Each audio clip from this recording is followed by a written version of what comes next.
পিতামাতার অবাধ্য হওয়া ও তাদের কষ্ট দেয়া। রাসূল সাল্লাল্লাহু আলাইহি ওয়াসাল্লাম বলেছেন, 3 জনের দোয়া কবুল হয়, তাতে কোনো সন্দেহের অবকাশ নেই।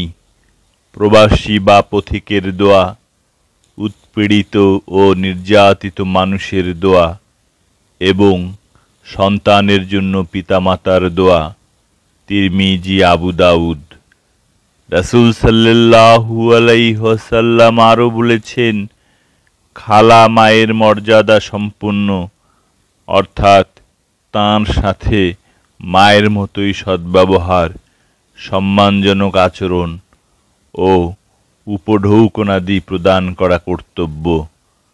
হযরত ওহাব বিন মুনাব্বিহ থেকে বর্ণিত যে আল্লাহ তাআলা হযরত মূসা আলাইহিস সালামের নিকট এই মর্মে ওহী পাঠিয়েছিলেন যে, হে মূসা, তুমি তোমার পিতামাতাকে সম্মান করো, কেননা যে ব্যক্তি নিজের পিতামাতাকে সম্মান করে আমি তাকে দীর্ঘজীবী করি এবং তাকে এমন সন্তান দেই যে তাকে সম্মান করে, আর যে ব্যক্তি নিজের পিতামাতার সাথে দুর্ব্যবহার করে আমি তার আয়ু কমিয়ে দেই এবং তাকে বেয়াদব ও অবাধ্য সন্তান দান করি।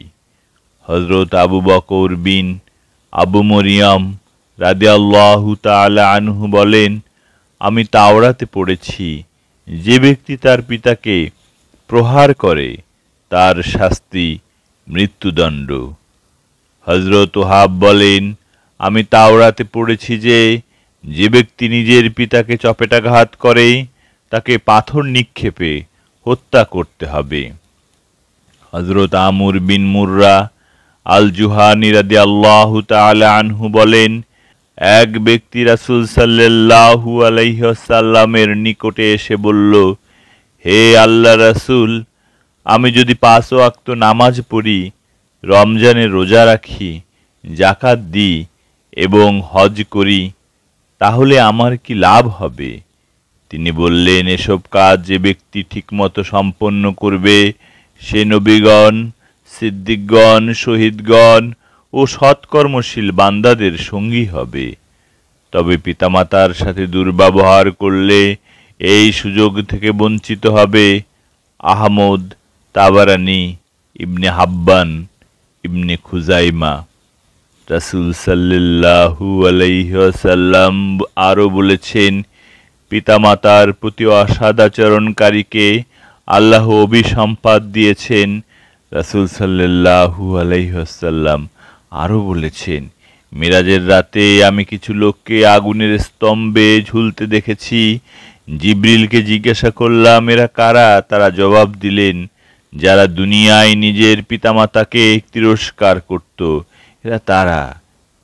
বিভিন্ন রেওয়াত থেকেও জানা যায় যে যে ব্যক্তি নিজের পিতামাতাকে বকাঝকা করে তার কবরে জাহান্নাম থেকে এত বিপুল সংখ্যক আগুনের জ্বলন্ত অঙ্গার নেমে আসবে যত বারিবিন্দু আকাশ থেকে নেমে থাকে। আরও বর্ণিত আছে যে পিতামাতার সাথে অসদাচরণকারী সমাহিত হওয়ার পর তার কবর তাকে এত জোরে চাপ দেয় যে তার পাঁজরে হাড়গোড় ছিন্ন ভিন্ন হয়ে যায় এবং কিয়ামতের দিন সবচেয়ে কঠিন শাস্তি ভোগকারী হচ্ছে মুশরিক, ব্যভিচারী ও পিতামাতার প্রতি দুর্ব্যবহারকারী।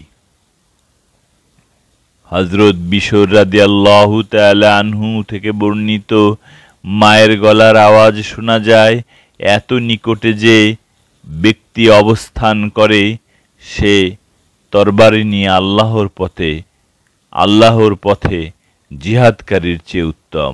এই মায়ের প্রতি ভক্তি পূর্ণ দৃষ্টিদানের চেয়ে মহৎ কাজ আর কিছু নেই।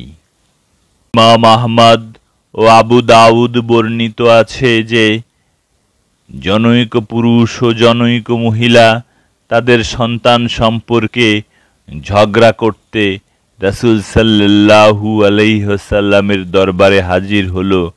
পুরুষটি বলল, হে আল্লাহর রাসূল, আমি এই সন্তানের জনক। মহিলাটি বলল, হে আল্লাহ রাসূল, এই সন্তানের বীজ বহনে ওর কোনোই কষ্ট হয়নি, উপরন্তু একে জন্ম দিতে গিয়ে সে কেবল আনন্দই উপভোগ করেছে। আর আমি সন্তানটিকে গর্ভে ধারণ করেছি কষ্টের মধ্য দিয়ে, প্রসবও করেছি কষ্টের মধ্য দিয়ে, আর তাকে 2 বছর ব্যাপী দুধও খাইয়েছি। এ কথা শোনার পর রাসূল সাল্লাল্লাহু আলাইহি ওয়াসাল্লাম রায় দিলেন যে শিশুটি তার মায়ের কাছেই থাকবে।